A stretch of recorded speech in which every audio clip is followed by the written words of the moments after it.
তুমি আমার ছোট ভাই, তুমি আমার বন্ধু। তুমি যদি পবিত্র মার মুসলমান মায়ের বুকের দুধ খাইয়া থাকো, তোমার রক্তে যদি ইসলামের এক ফোঁটা থাকে, তুমি যদি কালেমায় বিশ্বাসী হও, তুমি যদি নিজেকে মুসলমান মনে করো, বন্ধু আমার, আমি অনুরোধ করলাম, তোমরা যারা চুল, এই এলোমেলো চুল, আল্লাহর দোহাই, আল্লাহর দোহাই, তোমরা এই চুল সমান করে, চতুর্দিক থেকে সমান করে কাইটা, তোমরা এই এলোমেলো চুল ছেড়ে ফেলো, এই চুল কাইটা ফেলো। খোদার কসম, কি লাভ হবে? লাভ হবে এই, গোটা পৃথিবীর ইহুদি, খ্রিস্টান, কাফের আর বেঈমানরা বুঝবে মুসলমানের যুবকরা নড়ে চড়ে বসছে।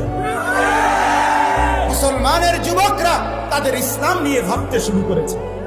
মুসলমানের যুবকরা পরিবর্তন হতে চাচ্ছে। মুসলমানের যুবকরা কাফের আর বেঈমানের চক্রান্ত ধরে ফেলছে, এটা তারা বুঝবে। আমি এই জন্য অনুরোধ করছি ভাইয়া,